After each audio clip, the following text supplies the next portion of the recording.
Welcome to episode 62 of the Sports Geek podcast. On this week's podcast, I catch up with Dallas Mavericks owner Mark Cuban. We chat about his new app, Cyberdust. We talk about how the NBA has changed in his 14 years, his experiences on Shark Tank, and how to break into the sports business. Welcome to the Sports Geek podcast, the podcast built for sports digital and sports business professionals.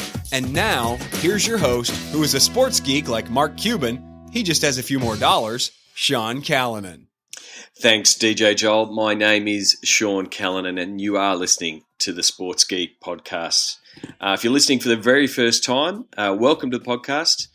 As I said, my name's Sean Callanan. You can find me on Twitter at Sean Callanan. Please send me a tweet if you're listening for the first time. For those of you who have listened for the previous 61 episodes, thank you very much for listening again. You can get Sports Geek podcast on iTunes, SoundCloud, Stitcher, and now Audio Boom. So please let me know what channels you're using or listening to the Sports Geek podcast.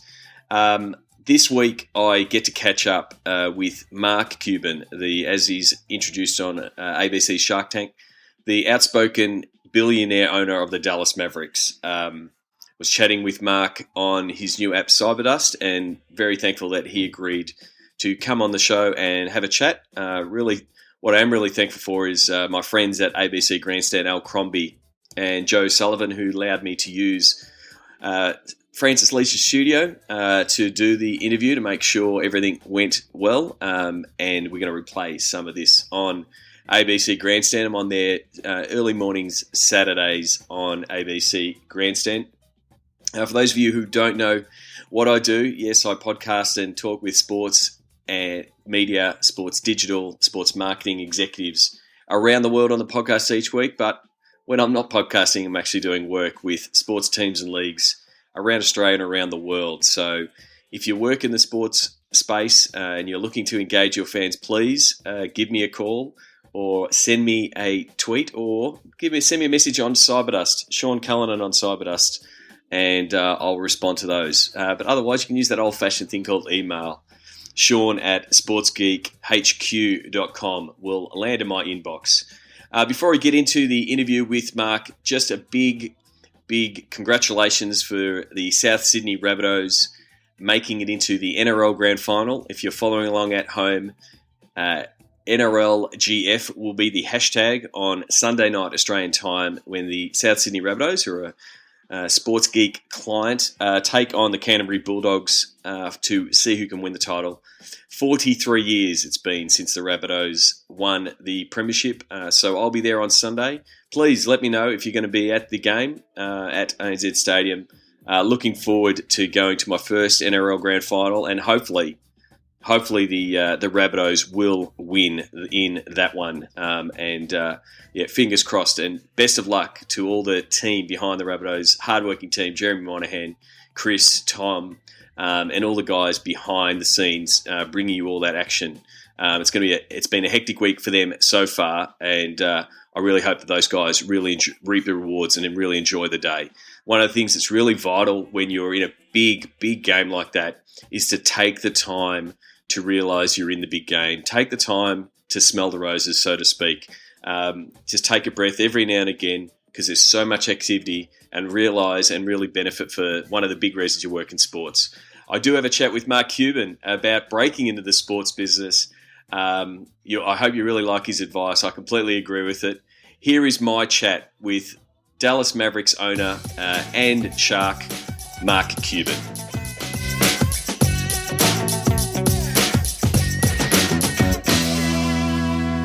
Very happy to welcome Dallas Mavericks owner, and you will see him on Shark Tank on ABC, Mark Cuban. Welcome to the Sports Geek podcast.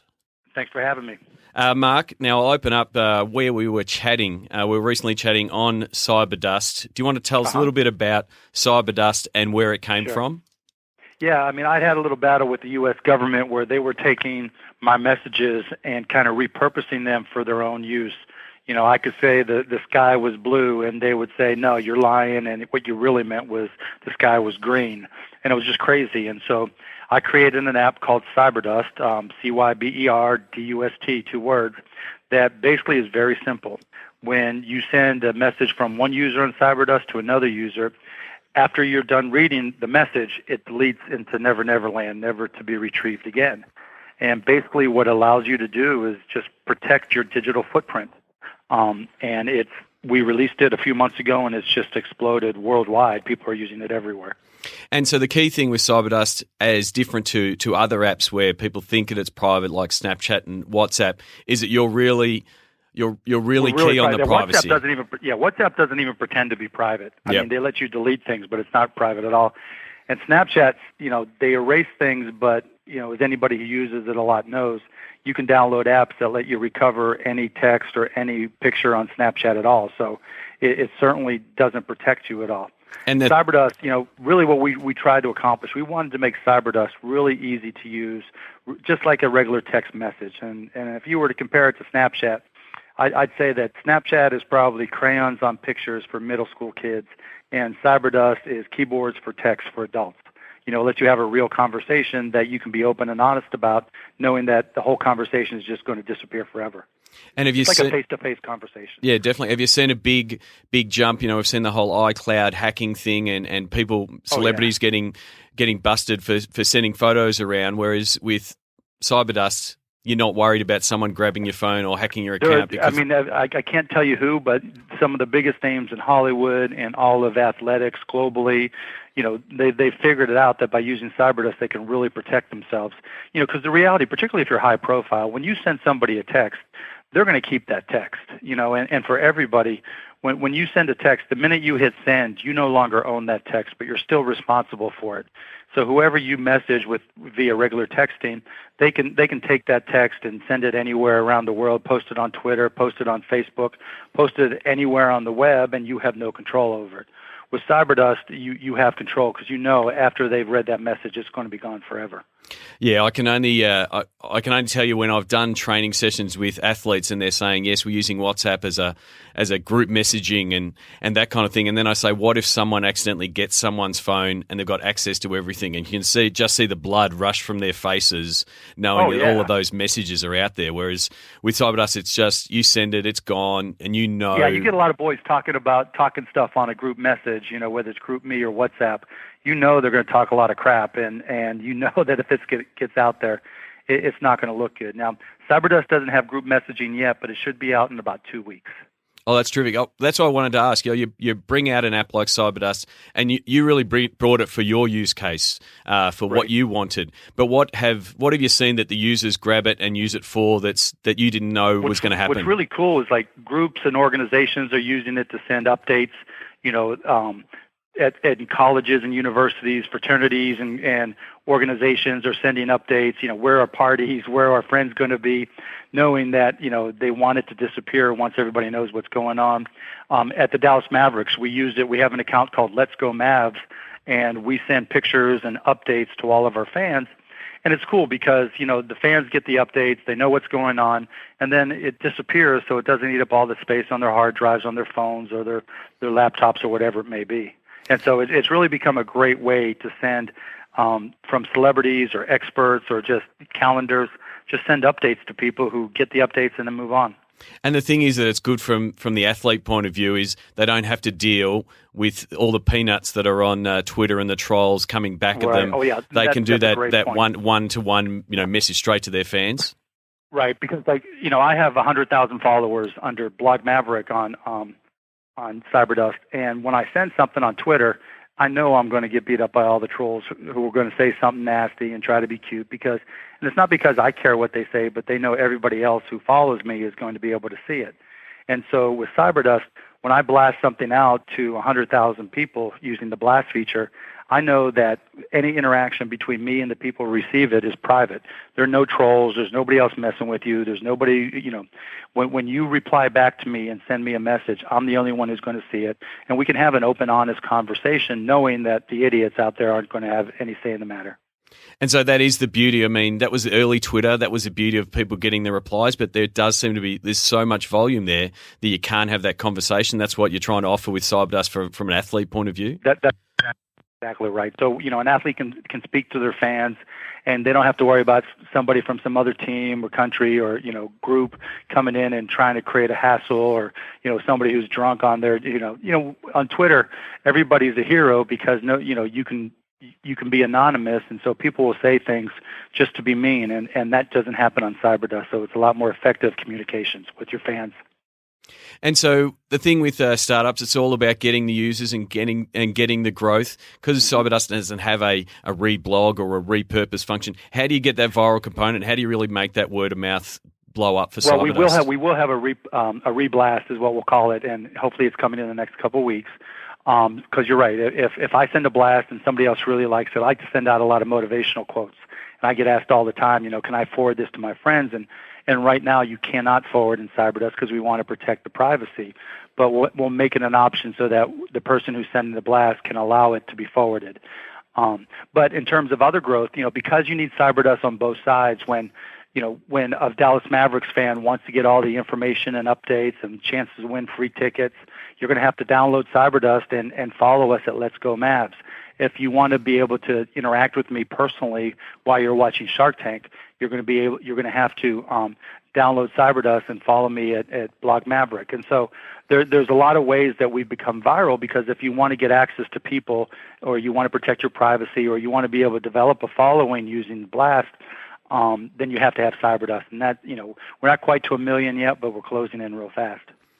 Well, I'm really looking forward to seeing how it develops. One other product I want to talk to you about, because you're really in this privacy space, is Expire, and where that fits in how you see sort of protecting your digital footprint. Well, I'm glad you asked. One thing, over the last 10 years, we started texting, then we got Facebook, then we got Twitter, then we got Tumblr. We all put things out there over and over again, and over time you kind of forget what you've written before. And it's almost like going back and looking at old pictures of yourself where you thought you were in fashion, and then 5 years, 10 years later, you look like an idiot because of your hairstyle and your clothes. It's the same with social media, where we'll say something, maybe in response to a friend, maybe in response to something we saw on television, maybe at a movie, and it made sense when we say it, but a year later, 2 years later, it only makes it look really silly that you wrote it and said it online. And so we created a product called Expire, Xpire, and right now it's only on iPhone or on iOS, the Apple Store, but it'll be on Android hopefully soon. And what it allows you to do is register for Twitter and Tumblr and Facebook right now, and for your tweets, you can set an expiration time. So you can say, you know what, I'm going to comment about, my friends and I hanging out tonight, but it's not going to make any sense a week later, so I want it to automatically disappear in a week, and it will. You can also import all your tweets and then go back through all your old ones using search terms. So if your girlfriend's name was Susie that you broke up with a year ago, you put in Susie, and you can find all those old tweets or Facebook posts, and then just delete them all and take her off your social media profile.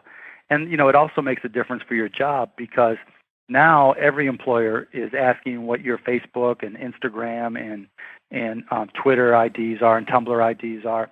And they're going to go look to see what you talk about and what you say. And if you've got things going back, 6 months, a year, that may not look so good because you were out one night hanging out with your boys and, were saying stupid stuff, Expire allows you to go back and delete all that stuff and really clean up your digital footprint to make it as small as possible.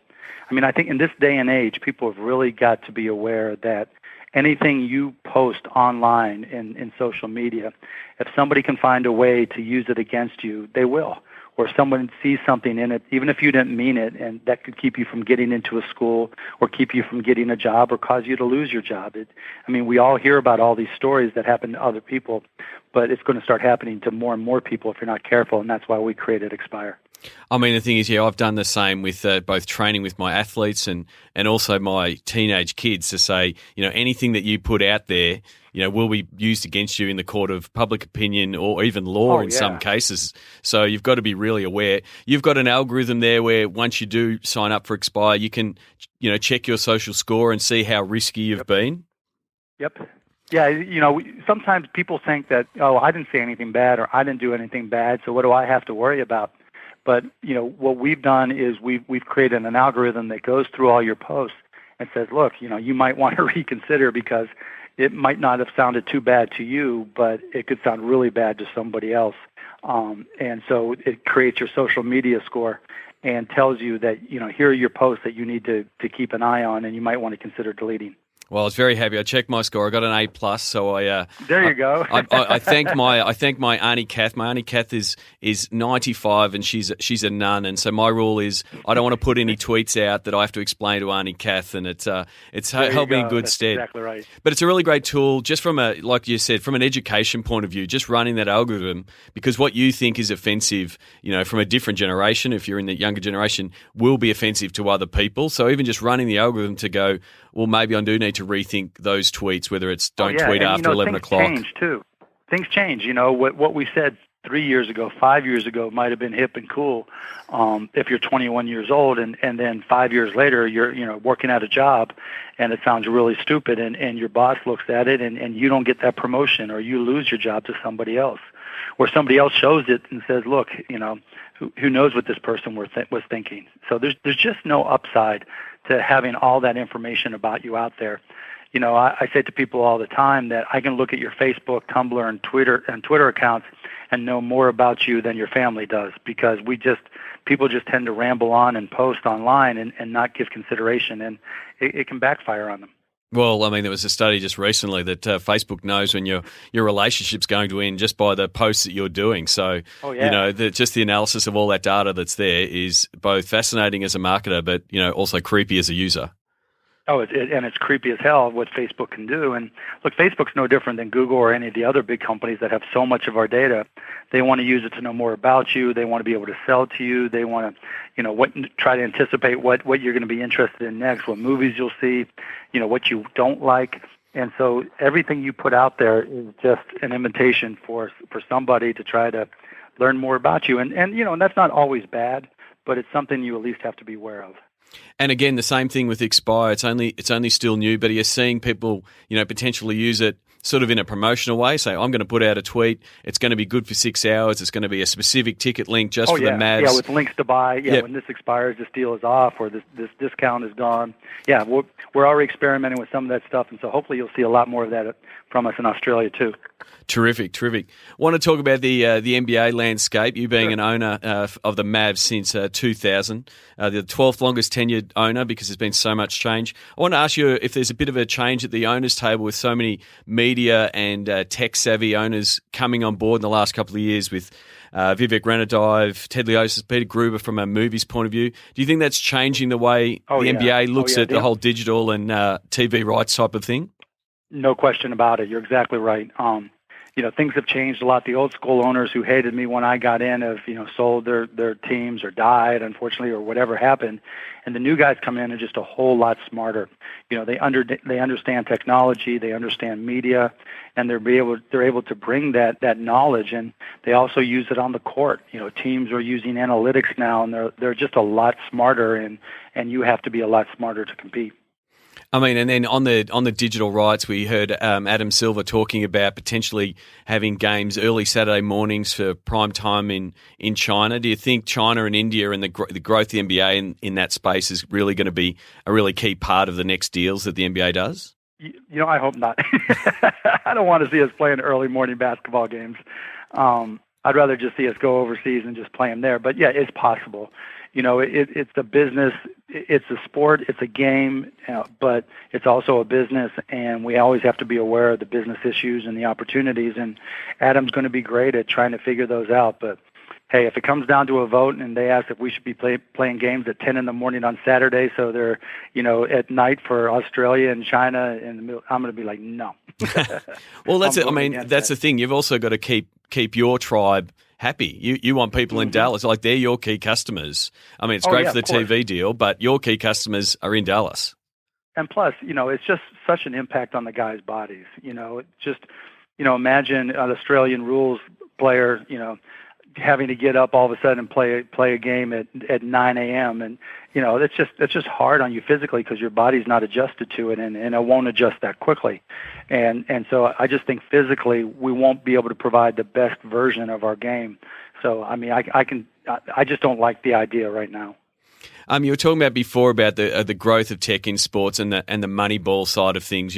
Made famous by Billy Beane and made into a movie and all that thing. But the whole analytics industry in the NBA has grown. They've got the SportView tracking technology in all the stadiums now. I'd love to be talking about Dirk Nowitzki's pure shooting percentage and that kind of thing. But I wanted to talk to you about, I guess, I see the other Moneyball, the business side of it, and understanding the fans and the CRM and that. Obtaining that holy grail of 360-degree view of the customer that you can now get with all these touch points. What's your take on that, and what are the kind of things you're looking to do at the Mavs? Well, there's two things. One, how do you make the customer happy in terms of delivering product, food, merchandise, service, and you got to do whatever it takes to anticipate what they're going to want, all the things I said to be careful of on Get Expire. But once they walk into the arena, I want them to have the best experience possible. But on the flip side, when the game is being played, I don't want a lot of technology being used. If someone's looking down at their phone, that means I failed in terms of the product, in terms of the entertainment that I'm offering. Even between quarters, at halftimes, timeouts, breaks, I want to be offering some sort of entertainment so that you feel like you're getting your money's worth. You walked into a stadium or an arena and you can just feel the energy of a game. And that's what makes going to a Mavs game in Dallas unique. You walk in and you feel the energy. You feel the excitement from people. And if you give them too much technology during the part of time where the game's being played, you diminish that electricity. And that's the last thing I want to do, because that's what makes our product different. But, when it comes to the functional things, delivering sodas, hot dogs, food, whatever it may be, merchandise, that's where you want technology to really take over and simplify things for your fans. Yeah, you definitely want to enhance the experience and not just be tied up in, fan engagement, which is a really big buzz term, and thinking that has to be all about technology. Because people think just because people have phones and they want to use it, that they will use it for everything, and that's just not the case. People don't look at it that way. I mean, we try to find so many different ways and so many different reasons for us and our kids and, for however old we are, to put down our phones. You go places so you can get away from just staring at your phone. And we want, a Mavs game to be getting away from all of it, as opposed to just one more place to use your phone. Yeah, definitely. I mean, you want to have that event where I don't want to pull my phone out because I'm so into the game. You're happy you the people. Say, shoot, I haven't checked my phone in an hour. I forgot. The other part of, I guess, that equation is, you were one of the first stadiums with all the technology and wired it all up. Is the rise of the iBeacons and trying to find the right mix of how you use those in the stadium without becoming, the new pocket spam. What's your take of that space? It's a great question, because on the surface, the iBeacons and all the tracking manners just make so much sense. Hey, you're walking by the merchandise store, so let's ping you on your phone and tell you we've got a discount on Mavs gear. But at the same time, to your point, you've got to be careful of spam, because we're not the only ones thinking about that. And so everywhere you go, you're getting pinged with an iBeacon, you're just going to get annoyed and turn the whole thing off. And so I personally think iBeacon's going to have challenges. I mean, it's been out there a couple years now, and you haven't seen anybody really just use it in a way that everybody says, I love it, and I'm glad they did it. And so I think we've got to find other ways to ping or bink or whatever you want to call it, boing the customer, and let them know that we've got something for them, because you hit the nail on the head that it's so easy to spam that I think it's actually becomes more of a negative than a positive. Yeah, I think part of it is I was talking to the guys at Sporting Innovations at SEAT in Miami earlier this year, and the part of it is tying it into the loyalty and tying it into that data component. So if I'm an all-in, I'm a Dirk Nowitzki fan, and I've turned up to 10 games, then the idea is that's when you boink me or ping me. I don't know if we've got these terms right, Mark. Yeah, the hard part is that's not the hard part. The tracking the loyalty really isn't all that difficult. It's just you don't want to be part of the mess, right? It's like one more billboard. If you're driving down the street, by where I live, you're going to see 30 billboards. And it gets to the point where there's so many billboards, you don't pay attention to 90% of them. And I think that's the risk. And so while I want to come up with a loyalty program that rewards people and notifies them when they're close by, I don't know that iBeacons iBeacon is going to be the way to do it. So I haven't solved that one, but that's certainly, if you have any good ideas, I'm wide open. Well, I did want to ask you about loyalty because there really is a really strong player where we see the 49ers launch a big rewards program. A lot of the NFL teams are doing it where they're rewarding both the social engagement, which is great, but there's not much money in that for tweeting and posting, but then tying it into what they're spending and with turning up with tickets and buying at concessions and buying with merchandise. Like that's an old model that been working in the airline industry and retail and Starbucks. How do you think sports is going to tackle that one and sort of help solve that equation? I don't think we are. Yep. I don't think we're not all that creative for the most part with sports. It's something I look at and try to say, how can I do it differently and what can I do differently, and what is it? If I had to start from scratch, what's the best way? But I think everybody looks at the phone as such a predominant device that I don't know. I mean, you've got to do the basic loyalty things, and we do that with the Mavs. I mean, we track how many times you're coming, and we'll send you a text, or if you want us to, or we'll send you an email if you want us to. We'll send you an alert on your phone if you want us to. We'll send you a CyberDust message if you want us to. I think the direction we're going is tell us how you want us to communicate with you, and we'll figure out the best way to do it in that manner. So, rather than saying this is our way, take it or leave it, I think we're asking the customer more and doing it in the way they want it. And there is really no one way. I mean, talking to Oscar Uguez, who was at Real Madrid when they launched their first loyalty program, the Madrista program, they charge people for it. They said, you want to be part of it, it's €20 a year. And, that is something that no one would even consider doing, both over here in Australia. In the US, it's like, no, everyone's expecting this stuff for free, but you set up that program, you say it's $20 to be in, and you're going to get all these benefits and access to these simple things, but it starts them on that escalator to become It also depends on how big your fan base is too. I mean, Real Madrid he's global, right? Yeah. The Mavs have a global fan base, but not near their size. But I hope to get there someday, but we aren't there yet. But you're right. I mean, what we could charge for a year ago or 10 years ago even, you can't charge for today. But the other thing from a whole data point of view is that email, it's sort of the ugly stepsister of digital these days. Everyone's trying to get out there and sell via Twitter. We see Facebook doing a deal with Stripe with the Buy Now button and Twitter doing a Buy Now button. Do you see that space developing as far as you being able to sell straight away? Yeah. Oh, yeah, no question.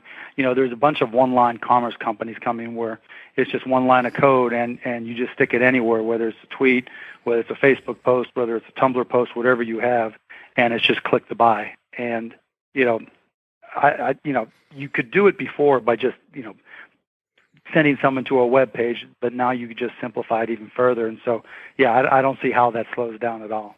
I mean, especially from a sports point of view, that whole impulse buy, we want to take their money wherever we can. Yeah.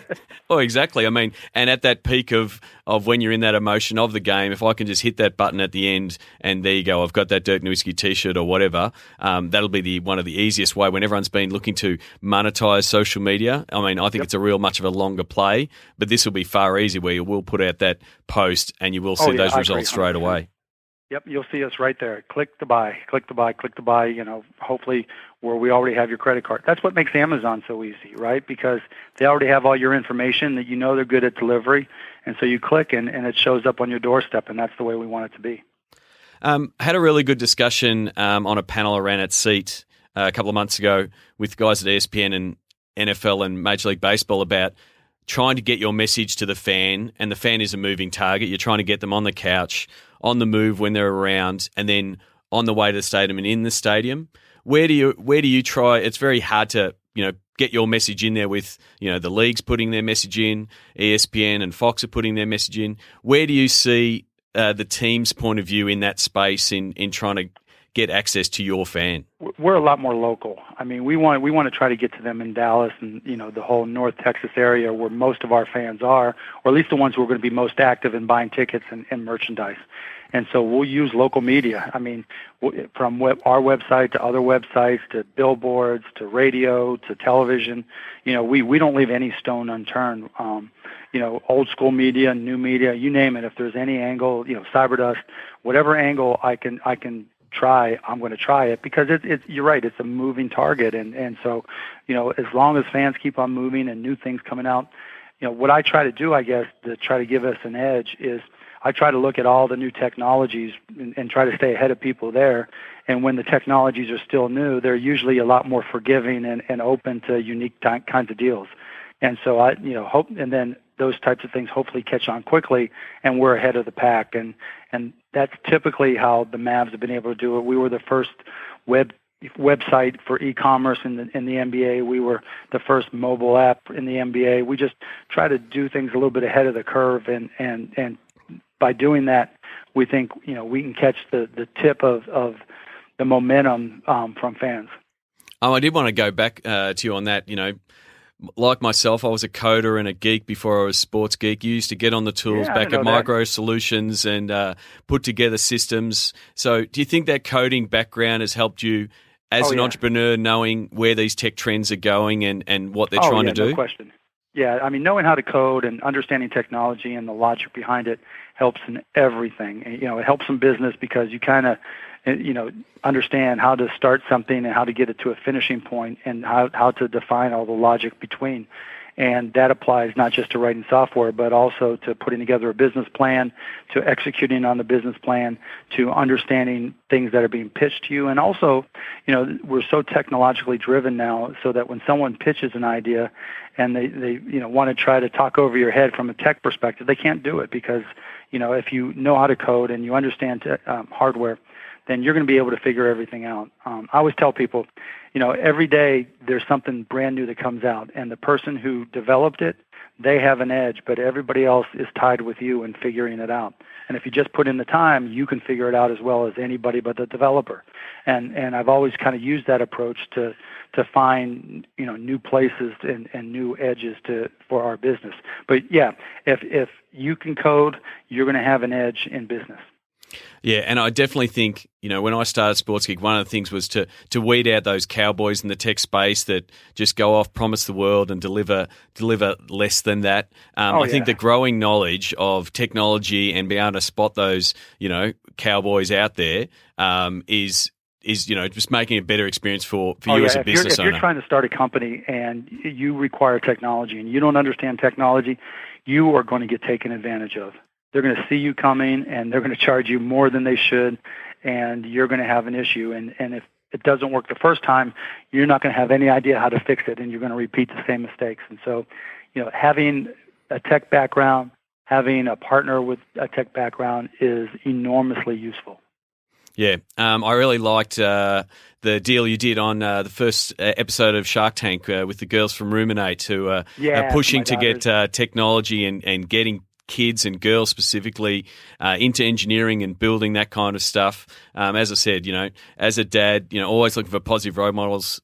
So I absolutely love that deal you did with the girls at Ruminate. I appreciate that. Yeah, I want to push my kids or let them go into whatever they want to. But if I can push them to experience new things, at least so they can make up their own minds from a more educated basis, I'm going to do it. And I'm a lucky guy, and so having Shark Tank and other things available to me, I'm going to take advantage of everything I can for my kids.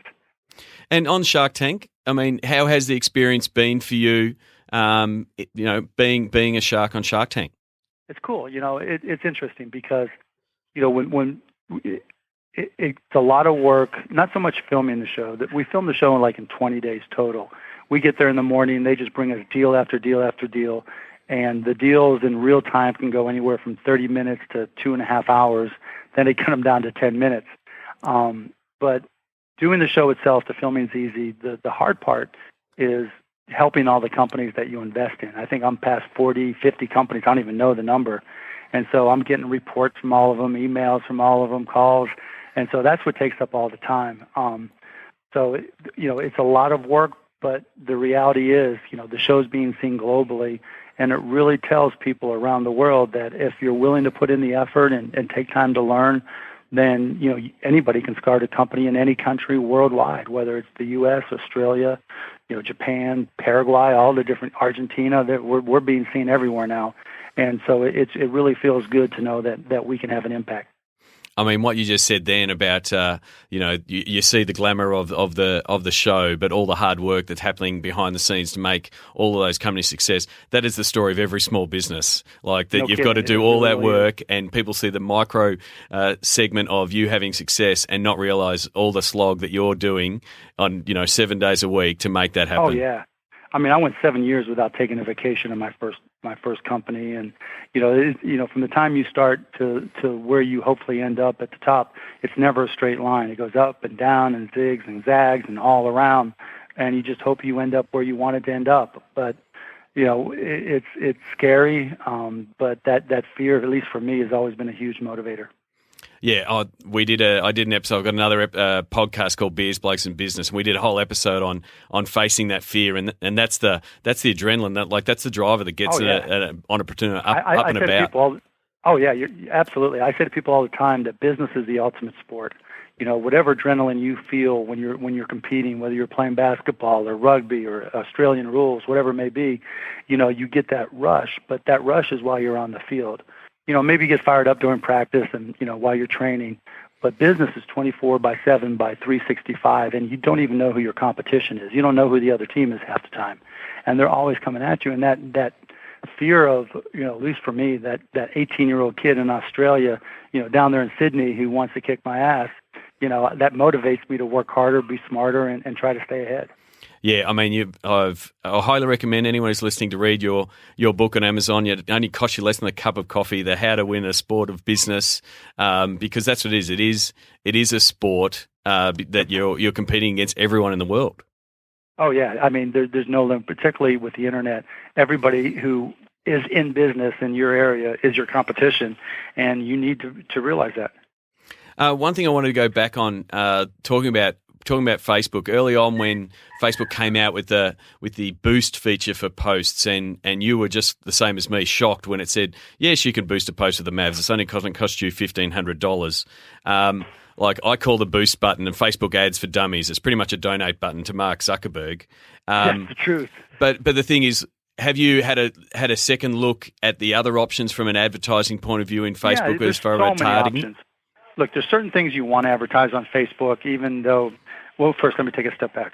The whole idea of investing to create likes is a waste of money, and that's kind of unfortunate because Facebook misled us into thinking that if you build up a bunch of people to like your business page, then that's going to be a good thing for you and you're going to be able to benefit from it. And it's turned out to be the exact opposite. There's no benefit for all those likes other than to tell Facebook to sell to you. Now, as far as posting the ads and boosting it, I mean, that's fair enough, I guess, because Facebook does have some better information than some others, and while I hate giving them money, like you said, just putting it right into Mark Zuckerberg's pocket, if there's a very specific thing that I'm looking for, Mavs fans in Australia, probably the only way I'm going to find them is on Facebook. Yeah. Maybe Google, but probably on Facebook. So, you have to use them sometimes, but they're not at the top of my list by a long shot for the very reasons you mentioned. Yeah, for mine, once you get into more advanced stuff, being able to target, a fan who's visited Mavs.com, and so you can go, well, I know that they're severe, they're really interested, so I can put that offer. That's what they just announced today that they're going to be doing too, so it's going to give you more advanced. Yeah, and the fact that they are tracking you everywhere, which goes back to our cyber dust discussion, but they are tracking you everywhere you go. As a marketer, everywhere. I love it. As a user, it's creepy as hell. So I'm really in that creepy conundrum. But as long as I can still push out an ad or promote a podcast or promote a product or help teams sell more tickets, it's all about getting the cheeks in the seats. I love that as a phrase from a sports business point of view. You would be asked all the time, no doubt, Mark, how do I get into the sports business? I'm a big sports fan. I love sports. I want to work in sports business. What's your standard answer to that question? Don't pick another business because it's so competitive. Particularly here in the States. I don't know how it is in Australia. So many people want to work for sports teams that they're willing to work for free. Yep. I'll just get my foot in the door. I'll work for free. And because of that, salaries aren't real great, and it's really hard to get a job. And more often than not, it depends on who you know. I would say that, if you want to work in sports, then focus on the things that are most important to us right now. which is not marketing, but it's analytics, it's biology, it's, having a medical degree is going to give you a better chance of getting a job in the sports field than having a sports marketing degree. Yeah, definitely that whole analytics side, again, both on the court and on the field side point of view, and that analytics side of understanding the data around sports is Oh, yeah. There's massive. an Australian company I invested in called Catapult. Yep. That, just tracks your health data and tracks your performance and your workout and your heart measurements and knowing how to use that product and being an expert in that product will get your foot in any door. Knowing how to, think you know how to sell seats, if you're a salesperson, that's a good foot in the door, but as a marketing person, that gets you nowhere. Yep. I do like a phrase of a mate of mine, Ted Johnson from the Timberwolves, said, if you're going to go into sports, don't be a jock sniffer. Don't be there and have the jaw, hit the ground when Dirk Nowitzki walks by. Yeah, you can't. You've got to be ready to work, and you've got to understand what the goals are. You've got to be ready to put the cheeks in the seats and like you said, and get after it. It is not an easy job at all because there's so much competition for that spot. Yeah, and the key thing is you're in the sports business. It's the business side you have to focus on. The sport is the gravy. It's the fun stuff. You do get to celebrate the wins and those kind of thing. But in the end, you're part of a business and you've got to keep delivering on that space. Yeah, and if you don't remember that, you're in trouble. Yeah, definitely. So one of the things around Shark Tank, what are the advice you've got for people looking to pitch? Because again, you would have people pitching you all the time. What makes a good pitch from a Shark Tank point of view? A good pitch, you got to know your industry. You got to know why your company fits in the industry and why it'll do well. You've got to tell me, how big the upside will be. It can't just be, okay, we'll sell $1 million worth. That's good for you, but as an investor, that's not going to work. And you got to tell me how you're going to do the work and get it done. There's it varies from company type to company type, but the reality is that, are you smart? Are you willing to work? Is it an opportunity that can be big and big enough to make it worth an investment? And are you the person to get it done? I mean, how many of your deals, like the girls from Ruminate, are you investing in the person because of the way that they're wired? It really depends. It just really depends. I'd say 90% it's the combination, 10% it's the person, and it's never just the product. Because I've learned too many times that, if the person running the company is an idiot, it doesn't matter if you're selling gold for a penny, it's not going to sell. Yep. With the Mavs, recently you launched a crowd-sourced jersey, the new Skyline jersey. You can see it at Mavs.com. How did that experience go, pushing it out to the fans to ask them to design? Yeah, it was fun because, I like the designers and people we worked with in the past.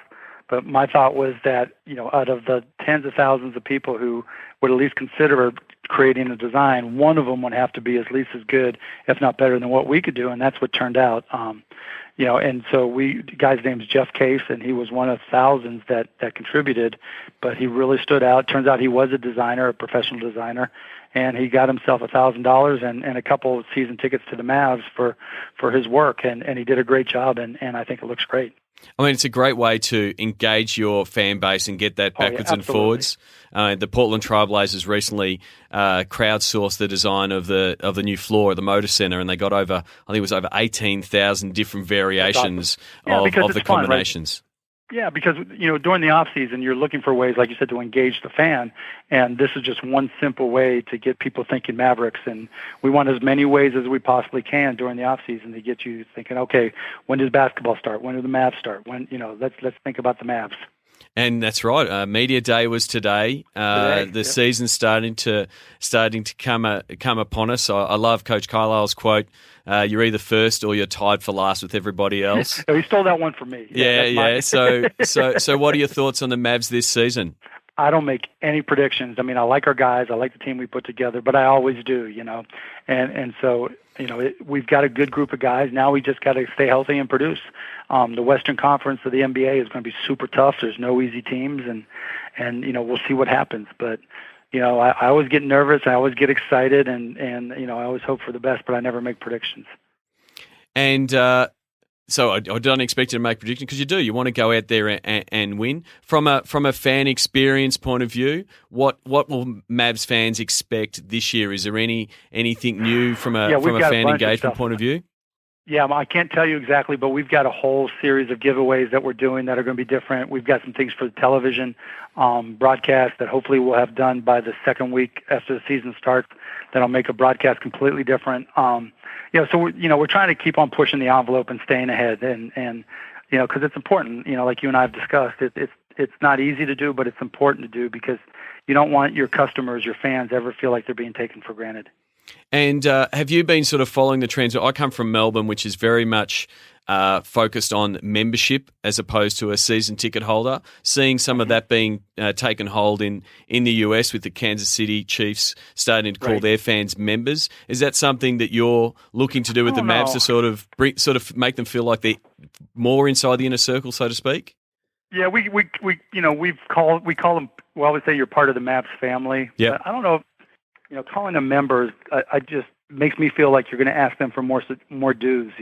Okay. Yeah, so it's a good idea. I just don't know if I.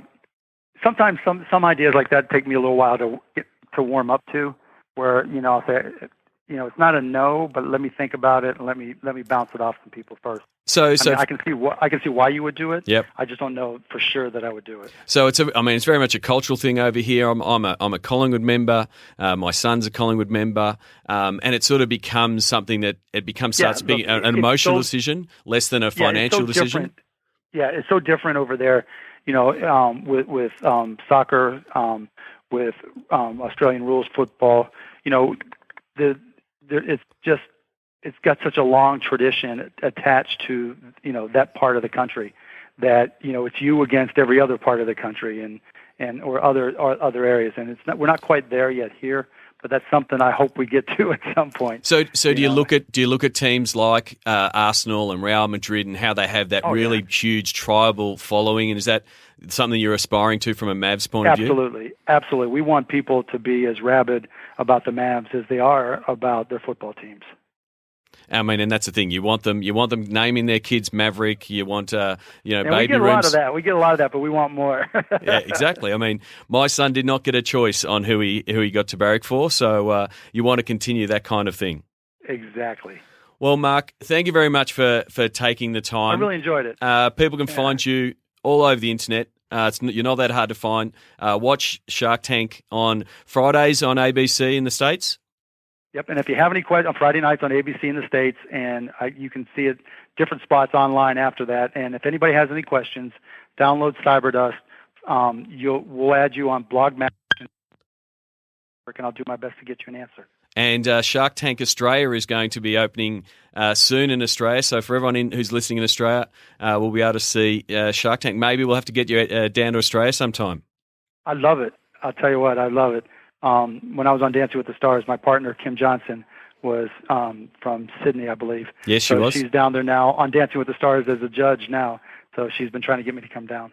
Well, if not down to Australia, we'll have to try to get you to SEAT Conference next year, which is Sports, Entertainment, Alliance and Technology. It's at San Francisco next year, so we're going to have all the big tech players in there. I'll send you the details. I'd love to continue this chat at SEAT next year in San Francisco. Yeah, I hope so. It should be fun. Definitely. All right, man. Thank you very much. Appreciate it. Cheers. All right, guys. Thank you so much. Sign up for Sports Geek News at sportsgeekhq.com/sign up now. Thanks again to Mark Cuban. And please sign up for Sports Geek News. You will join the likes of sports business executives like Mark Cuban who are on the mailing list to get the latest on sports digital, sports marketing, sports social media articles from around the world that you actually help curate everything that you click and retweet and engage with via my Twitter account, Sean Callanan or Sports Geek. That's how we decide what goes into that newsletter. And as a bonus, you get a free ebook from my presentation at SEAT Conference in Miami. Don't forget, keep an eye out for SEAT 2015 now on sale. sportsgeekhq.com/SEAT 2015 to check it out. That clock tells me to wind up this episode. You can find the show notes at sportsgeekhq.com/62. And this week's Sounds of the Game comes back from my time 2010 at a Dallas Mavs game.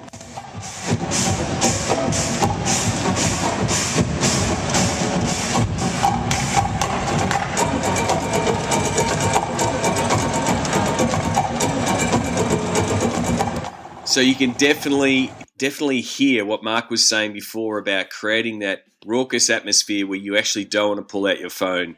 You want to be watching the drummers. You want to be watching the dancers and really have that full-on fan experience.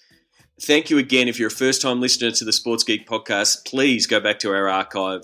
Go to sportsgeekhq.com/SGP. You can see over 80, I think we're up to now 90 guests. I'm getting close to guest 100. But had guests from Arsenal with Richard Clark. Oscar Ugaz talks about Real Madrid.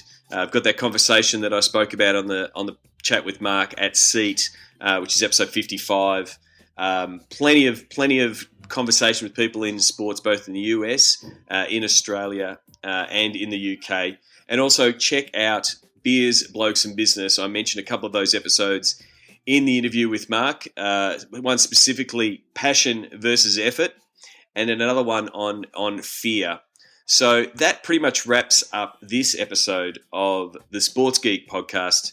Thank you very much for listening. As I said earlier, please, if you've listened to the podcast, send me a tweet. Tell me that you have at Sean Callanan, and also please send me a message on Cyberdust. So add me on Cyberdust, the same handle, Sean Callanan. I will be hosting a Facebook Q&A on my Facebook page, and that's facebook.com/sportsgeek for some follow-up stuff around this interview. So please like us on there. And that's it. That's enough of the plugs. As I said, thank you again for all the response I've had so far for the interview. Hope you really enjoy it. And if you do enjoy it, please share it with your networks. So until next week, and I hope you will be back for episode 63. Got some really great guests lined up. My name is Sean Callanan from sportsgeekhq.com. Stay tuned after the credits for a bonus Sounds of the Game from the AFL Grand Final. Thanks, Martin, for sharing this. This is what it sounded like at the MCG after the Hawthorn Football Club won the 2014 AFL Grand Final. Cheers.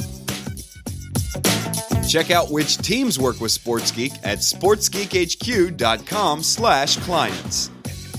Find all Sports Geek podcasts at sportsgeekhq.com/SGP. Send in your sounds of the game. Email Sean at sportsgeekhq.com.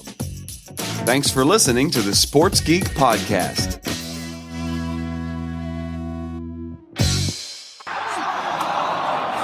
Spain are kicking the last goal.